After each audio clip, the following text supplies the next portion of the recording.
O assunto agora é outra CPI, a CPI da Covid-19, uma CPI que está acontecendo em Brasília e que os senadores até propuseram a participação dos governadores dos estados. Ontem, uma decisão da ministra Rosa Weber, do STF, impediu ou autorizou o governador do Amazonas a não dar declarações na CPI, ele que foi o primeiro convocado de todas. O governador Wellington Dias hoje falou a respeito dessas questões que envolvem CPI e também sobre a Covid-19, Elivaldo? Correto, Joelson. Hoje o governador, agora há pouco, eu e a Lídia estávamos lá no Palácio de Karnak, ele falou com relação à pandemia dois aspectos importantes. Primeiro, os entendimentos, as tratativas para a liberação da vacina russa Sputnik.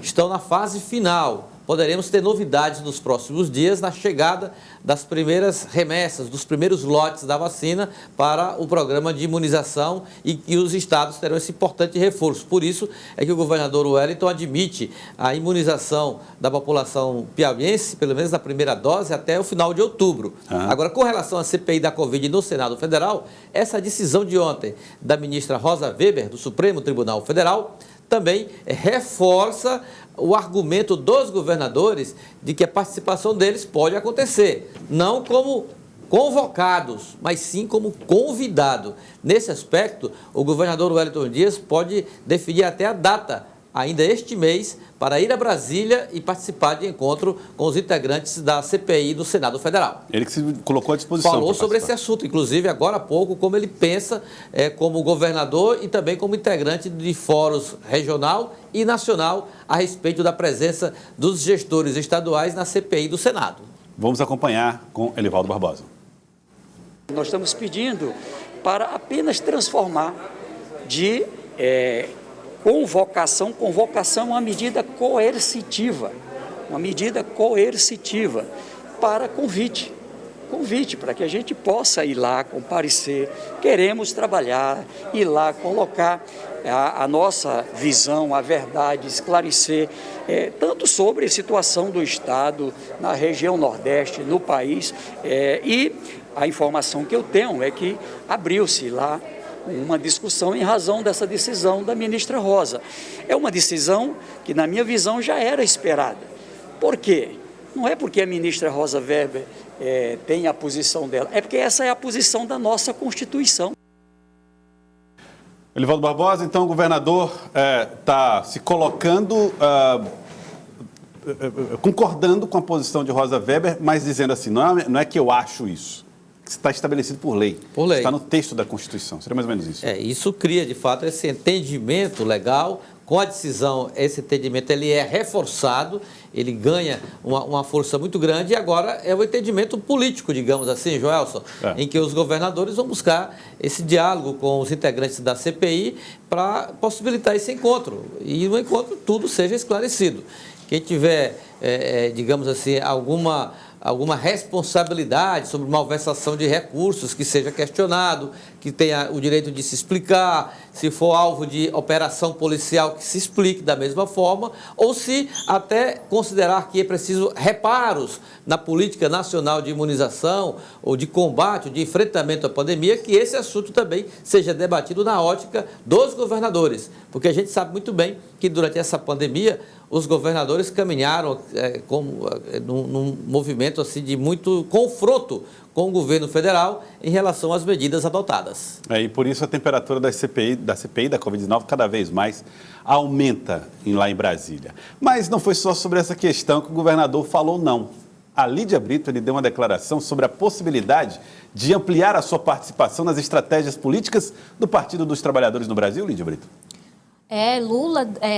O ex-presidente Lula chegou a dar algumas declarações aí sobre a possibilidade de Wellington Dias assumir uma espécie de coordenação na campanha de Lula para a presidência da República. E hoje o governador também se manifestou sobre esse assunto e disse que aceita sim essa missão, se ele for convidado por Lula para fazer aí essa coordenação da campanha do petista à presidência da República. Ele chegou até a dizer que nunca fugiu de uma missão dentro do PT e que assumiria essa com muito prazer. O que se questiona aí é como o Wellington Dias iria, Elivaldo, conseguir aí fazer essa coordenação da campanha e, ao mesmo tempo, coordenar a própria campanha, né? Para o Senado, se fala também uma possibilidade para deputado federal, que seria uma estratégia nacional dos partidos. Ou mesmo eleger o sucessor, né? Já exige uma... E ainda esforço, tem né? aí, né, essa participação nessa coordenação da base aliada na sucessão do Palácio de Karnak, né? Então, para 2022, parece que o governador vai ter muito trabalho.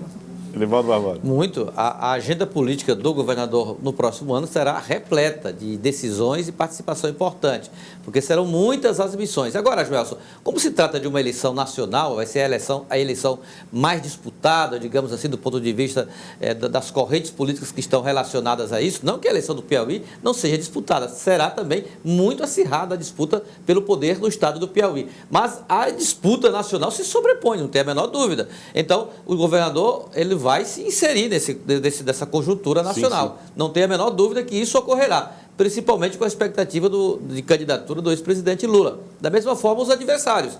Então, será uma eleição nacional com repercussão nos estados. Por isso, não vai ter essa história do Estado ficar isolado, deixar que a situação nacional corra por si só, não. Ele sendo chamado para essa missão, ele abraçará com todas as forças. Em qualquer cenário, ele vai ter que pedir 3 votos, né? O de senador, de governador e o de presidente. A chapa é grande no ano que vem, né? É verdade.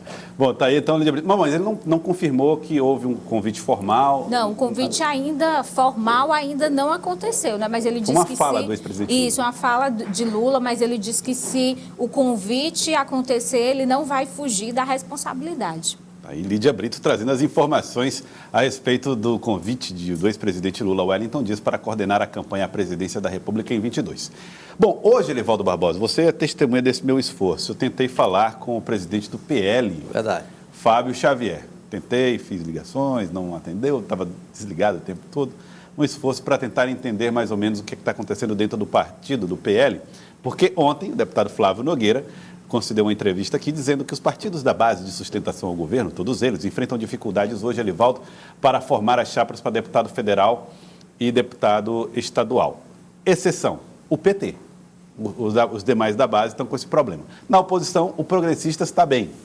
Os demais partidos têm dificuldade. Só que a Lídia Brito apurou e publicou hoje no blog, no cidadeverde.com, que o PL está garantindo que também tem condições de fazer essa composição, compor essas chapas, Lídia? O que garante o presidente do partido, Fábio Xavier, ele afirma que trabalha, e desde o ano passado, quando terminou a eleição municipal, ele já iniciou um trabalho, já preparando o partido para essa eleição de 2022, e ele garante que o PL terá as 2 chapas, Elivaldo, tanto para concorrer a vagas na Assembleia, quanto disputar cadeiras na Câmara Federal.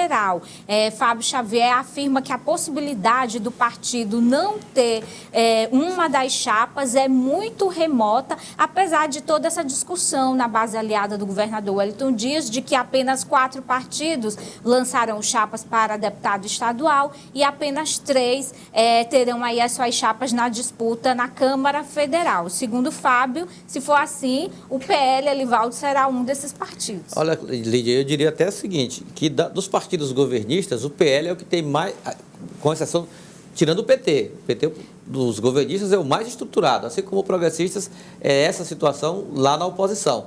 Agora, na base governista, tirando o PT, é o partido que tem a maior chapa de candidatos a deputado federal.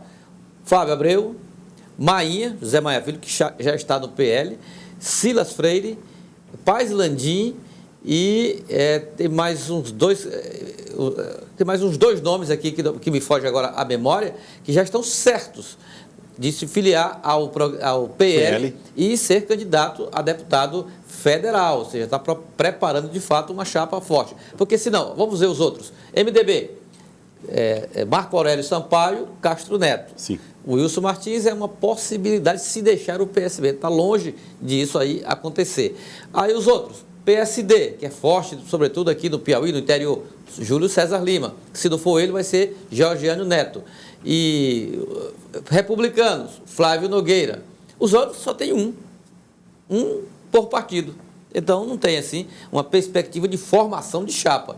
Por isso que o deputado Fábio Xavier. o Solidariedade, a deputada Marina Santos, que já é deputada, e se for candidata à reeleição, está lá no Solidariedade. Sim, mas aí só candidato só não tem condição, né?